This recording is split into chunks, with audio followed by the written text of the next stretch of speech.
Hi అందరికీ. ఈరోజు అయితే నేను చేయబోయే రెసిపీ ఏంటంటే స్వీట్ పొటాటో కట్లెట్ అండి. ఇది అయితే చాలా టేస్టీగా ఉంటుంది. తినే కొద్దీ ఇంకా తినాలి అనిపిస్తుంది. ఈ రెసిపీ ఎలా చేయాలో చూద్దాం. ముందుగా మనకు కావాల్సినన్ని స్వీట్ పొటాటోస్ని తీసుకొని 1 అవర్ పాటు నానబెట్టుకోవాలి. అప్పుడే వీటికి ఉన్న మట్టి పోతుంది. నానిన తర్వాత వీటిని ఒక్కొక్కటిగా నీట్గా కడుక్కోవాలి. ఇలా మట్టి ఉన్న దగ్గర రుద్ది కడగాలి. ఇలా 2 సార్లు కడగాలి. మనకు కావలసినన్ని స్వీట్ పొటాటోస్ని తీసుకొని కుక్కర్లో వేసి తగినన్ని నీళ్లు పోసుకోవాలి.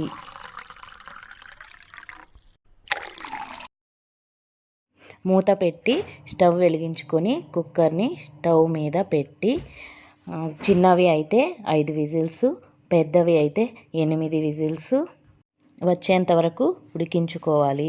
స్టీమ్ పోయాక వాటిని వడపోసుకొని చల్లారబెట్టుకోవాలి. అంతలోపు మీడియం సైజు ఆనియన్స్, 2 పచ్చిమిర్చి, కొంచెం కొత్తిమీర, కొంచెం కరివేపాకు సన్నగా కట్ చేసి పెట్టుకోవాలి.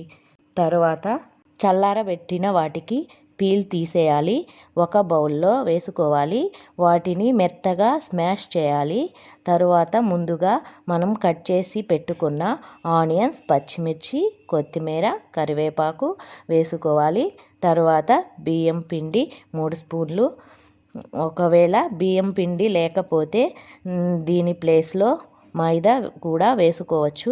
తరువాత 3 స్పూన్ల కార్న్ఫ్లోర్ వేసుకోవాలి. 1 స్పూన్ సాల్ట్, 1/2 స్పూన్ పసుపు, 1 స్పూన్ కారం, 1/2 స్పూన్ గరం మసాలా, 1/2 స్పూన్ ధనియాల పొడి, 1/2 spoon black pepper powder, 1 spoon అల్లం వెల్లుల్లి పేస్ట్ వేసుకొని బాగా కలుపుకోవాలి. ఇది కనుక మీకు గట్టిగా అనిపిస్తే కొంచెం వాటర్ వేసుకొని వీడియోలో చూపిస్తున్న విధంగా వచ్చేంత వరకు కలుపుకోవాలి. తరువాత ఇలా ఉండలాగా చేసి చిన్నగా రౌండ్గా ఒత్తుకోవాలి. ఇలా చేసి పక్కన పెట్టుకోవాలి. స్టవ్ వెలిగించి ప్యాన్ పెట్టుకొని 3 స్పూన్స్ ఆయిల్ వేసుకోవాలి. వీడియోలో చూపిస్తున్న విధంగా ఆయిల్ని ప్యాన్ మొత్తం స్ప్రెడ్ అయ్యేలా చేసుకోవాలి. తర్వాత మనం చేసి పెట్టుకున్న కట్లెట్ ఒక్కొక్కటిగా ప్యాన్లో పెట్టుకోవాలి. ఇప్పుడు మీడియం ఫ్లేమ్లో పెట్టుకొని ఈ కలర్లో వచ్చేంత వరకు వేగనిచ్చి అన్నింటినీ రెండో వైపుకి తిప్పి వేగనివ్వాలి. ఇలా 2 వైపులా వేగాక తీసి ప్లేట్లో పెట్టుకోవాలి. అంతేనండి, Emmy sweet potato cutlet ready అయిపోయింది.